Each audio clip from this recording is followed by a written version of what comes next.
அஸ்ஸலாமு அலைக்கும் வரஹ்மத்துல்லாஹி வபரகாத்துஹு. அருமை சகோதரர்களே, வெள்ளிக்கிழமையினுடைய சிறப்பு என்ன, அந்த வெள்ளிக்கிழமையில் நாம் செய்யக்கூடிய மேலதிகமான இபாதத்துக்கள் என்ன அப்படிங்கிறது தான் இன்றைய இந்த நிகழ்ச்சியில் நாங்கள் பார்க்கறதுக்கு இருக்கிறோம்.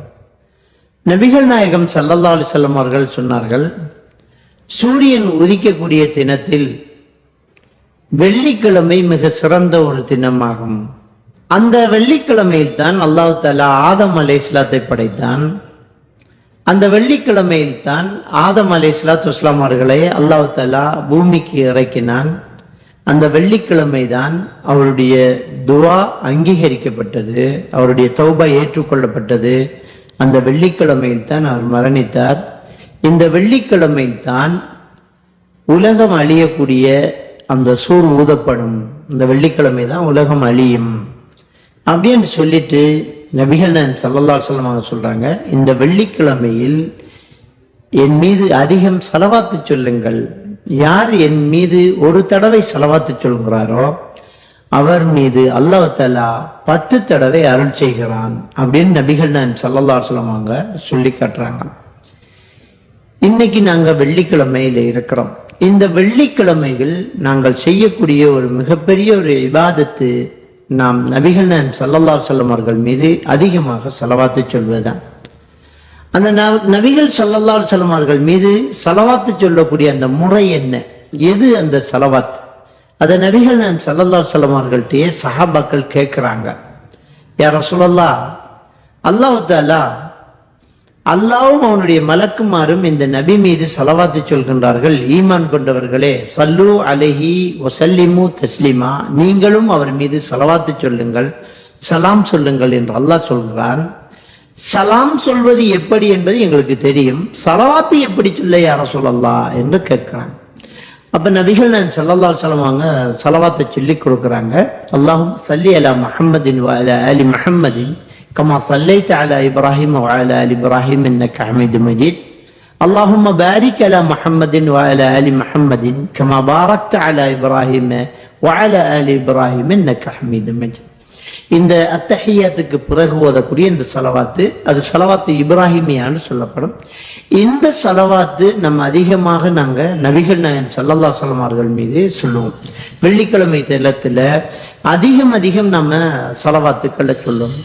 அதே மாதிரி நபிகள் நாயகம் ஸல்லல்லாஹு அலைஹி வஸல்லம் அவர்கள் சொல்லி காட்டுறாங்க, இந்த வெள்ளிக்கிழமை தினத்தில் ஒரு நேரம் இருக்கிறது, அந்த நேரத்தில் அல்லாஹ்விடத்தில் ஒரு மனிதன் துஆ கேட்கிறான்னு சொன்னால் அது ஏற்றுக்கொள்ளப்படும் அப்படிங்கிறாங்க.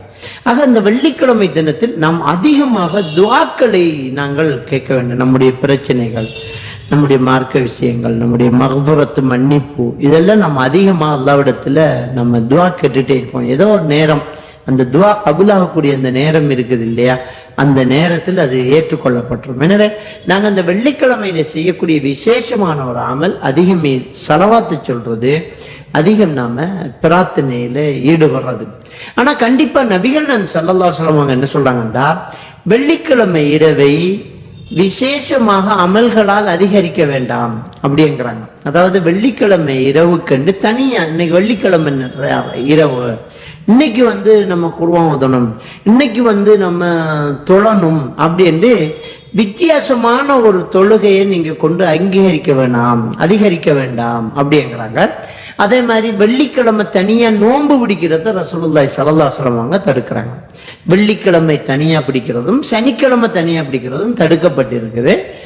ஒருத்தர் வளமையாக பிடிக்கக்கூடிய அந்த நோன்பு அதுக்குள்ள வருது என்றால் பரவாயில்ல. அதாவது மாசத்துல 3 நாள் நோன்பு பிடிப்பாங்க இல்லையா, அந்த நடுவுல உள்ள அந்த 3 நாள், அந்த ஐயாமுல் பீல்ங்கிற அந்த 3 நாளும் நோன்பு பிடிக்கிறார், அதுக்குள்ள இந்த வெள்ளி சனி வருதுன்னா அது பரவாயில்ல, தனியா வெள்ளிக்கிழமை பிடிக்க கூடாது அப்படிங்கிறாங்க.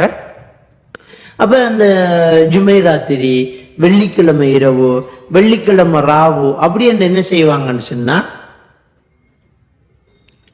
ஜுமைராத்திரி, வெள்ளிக்கிழமை இரவு, வெள்ளிக்கிழமை ராவு அப்படின்னு வீட்டுல சாம்பிராணி கொளுத்துறது, அன்னைக்கு மட்டும் நோன்பு வைக்கிறது, இல்லாட்டி அன்னைக்கு மட்டும் நம்ம தஹஜ்ஜத் தொழுறது, அது பிதஅத்தான ஒரு செயல். வளமையா செய்யக்கூடியதை செஞ்சுட்டு இருக்கலாம். எப்பவுமே தஹஜ்ஜத் தொழுகிறோம், அதை செய்யலாம். ஆனா தனியா அன்னைக்கு நோன்பு வைக்க கூடாது. ஆனா தனியா அன்னைக்கு ஸலவாத்துக்கள் அதிகமாக நாங்க என்ன செய்யலாம் சொல்லலாம். அதுபோக நபிகள் நாயகம் ஸல்லல்லாஹு அலைஹி வஸல்லம் சொல்றாங்க, வெள்ளிக்கிழமை ஒரு ஜும்மா இன்னொரு ஜும்மாவும், ஒரு ரமலான் இன்னொரு ரமலானும் இடையில் உள்ள காலங்களுக்கு குற்ற பரிகாரமாகும் என்று ஸல்லல்லாஹு அலைஹி வஸல்லம் சொல்றாங்க. நம்ம ஒரு ஜும்மா தொழுதுட்டு அடுத்த ஜும்மா தொழுறோம் சொன்னா இடையில உள்ள தவறுகளுக்கு அது ஒரு குற்ற பரிகாரமா அமையுது அப்படிங்கிறாங்க.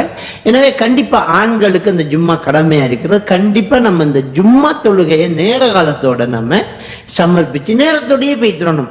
ஏன்னா நபிகள் நாயகம் ஸல்லல்லாஹு அலைஹி வஸல்லம் சொல்றாங்க, அந்த வெள்ளிக்கிழமை யாரு குளிச்சு பரலான குளிப்பு குளிக்கிற மாதிரி குளிச்சுக்கிட்டு அவன் பள்ளிவாசலை நோக்கி நேர காலத்தோடு வாராரோ அவர் ஒரு ஒட்டகத்தை தர்மம் செய்த நன்மைக்குரியவராகிறார்.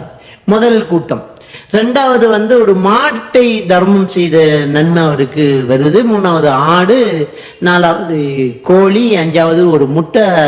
இமாம் மிம்பர்ல ஏறிட்டாருன்னு சொன்னா மலக்குமார்கள் ஜும்மா பிரசங்கத்தை கேட்க வந்துடுவாங்க. அதுக்கு பிறகு பதியப்படாது. அப்ப எல்லாம் ஜும்மாவுல ஜும்மா தினத்துல மிம்பர்ல இமாம் ஏறத்துக்கு முன்னாடிதான் அந்த பாக்கியங்கள்லாம் வைக்குது. ரொம்ப நேரத்தோட போனா அந்த ஒட்டகத்தை தர்மம் செஞ்ச நன்மை நமக்கு கிடைக்குது. நேர காலத்தோடு நம்ம ஜும்மாக்கு போவோம். ஒரு ஜும்மா இன்னொரு ஜும்மா இரண்டுக்கு இடைப்பட்ட காலத்துக்கு ஒரு பரிகாரம் அமைதுன்ற ரசூலுல்லாஹ் சொன்னாங்க. நபி மீது அதிகம் ஸலவாத்துக்களை நம்ம சொல்லுவோம். எல்லாம் வல்ல அல்லாஹ் சுப்ஹானஹு வ தஆலா நம் அனைவரையும் ஈமானோடு வாழ வைத்து ஈமானோடு மரணிக்க செய்வாங்க.